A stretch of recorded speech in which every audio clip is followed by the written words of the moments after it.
कर ले फिक्की। और आईबीए के सालाना फ्लैगशिप इवेंट में आज आरबीआई गवर्नर शक्तिकांत दास ने बैंकों और एनबीएफसीज को लोन देते वक्त एग्रेसिव ना होने की नसीहत दी, जिसके बाद निफ्टी बैंक में तेज गिरावट देखने को मिली है। तो आरबीआई गवर्नर ने क्या कहा है, ये सुनते हैं जरा। बैंक्स और एनबीएफसीज टेक्नोलॉजी अडॉप्ट कर रहे हैं, अडॉप्ट करना चाहिए, लेकिन जब अडॉप्ट करते हैं जहां पे हमको कुछ पोटेंशियल स्ट्रेस दिखता है, पोटेंशियल स्ट्रेस मतलब पोटेंशियल रिस्क, मतलब जहां पे रिस्क फ्यूचर में आ सकता है, उसके बारे में हम उनको प्रीएम्प्टिवली फोरवार्न कर देते हैं। You know, somewhere in my monetary policy statement, I mentioned that आज फिर जीने की तमन्ना है, और sometimes in my interviews I refer to the need. Recently, for example, somebody asked me your advice to the financial sector and in particular to the banks. I said, play long term, play like Rahul Dravid. और हमारे साथ है हमारी सहयोगी संवाददाता एकता सूरी। एकता, कुछ दिनों पहले ही आरबीआई ने पर्सनल लोन पर रिस्क वेटेज को बढ़ाया। अब खुद आरबीआई गवर्नर की तरफ से बैंकों को हिदायत दी गई है कि आप आनन फानन में इस तरीके से बेतहाशा लोन ना बांटे। क्या संकेत समझे हम?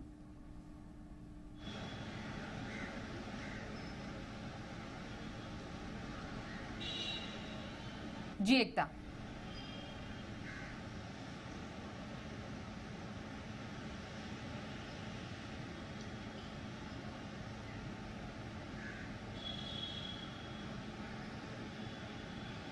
जी बिल्कुल स्वाति, आपने सही कहा कि आरबीआई ने भी हाल ही में जो अनसिक्योर्ड लोन्स है उस पर रिस्क वेटेज बढ़ाई है। बैंकिंग सेक्टर के आज इवेंट में शक्तिकांता दास जी ने साफ कहा कि पर्सनल लोन पर रिस्क वेटेज बढ़ाई है, लेकिन अगर हम लोन ग्रोथ की बात करें, क्रेडिट ग्रोथ की बात करें, तो वो ऑटो लोन्स में देखने को मिल रही है, होम लोन्स में भी देखने को मिल रही है, एमएसएमई में भी देखने को मिल रही है। लेकिन क्योंकि ये लोन्स जो है ये इकोनॉमी की ग्रोथ के लिए बहुत ज़रूरी है, इसलिए इस पर अभी तक कोई रिस्क वेटेज वाली कोई अनाउंसमेंट नहीं आई, लेकिन इसको अनदेखा भी नहीं किया जा रहा जिस तरह से क्रेडिट ग्रोथ हो रही है। यहाँ पर साफ कहा गया कि क्रेडिट ग्रोथ अगर एक सस्टेनेबल तरीके से हो तो बढ़िया है, एकाएक तेजी से हो तो वो कहीं ना कहीं रिस्क के संकेत देती है। यहाँ पर गवर्नर साहब ने ये भी कहा कि एनबीएफसीज जो हैं वो अपने अधिकतर जो फंड्स के लिए बैंक्स पर डिपेंडेंट होती हैं। बैंक्स भी एनबीएफसीज को लोन देते हैं, लेकिन एनबीएफसीज के लिए लोन्स का जरिया, अपनी फंड्स का जरिया सिर्फ और सिर्फ बैंक नहीं होना चाहिए, उनको दूसरे रास्ते भी हैं वो भी इख्तियार करने चाहिए।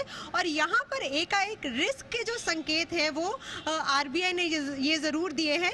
और यहाँ पर ये भी कहा कि अगर हम माइक्रो लेंडिंग की बात करें तो इसमें बहुत से रेगुलेशंस आए हैं, लेकिन फिर भी कुछ ऐसे माइक्रो लेंडर्स हैं जो अपनी मन मर्जी से जो ब्याज दरें हैं वो बढ़ाकर लोन देते हैं, और वो भी उस तबके को लोन दे रहे हैं जहाँ से मालूम है कि अच्छी रिकवरी नहीं है।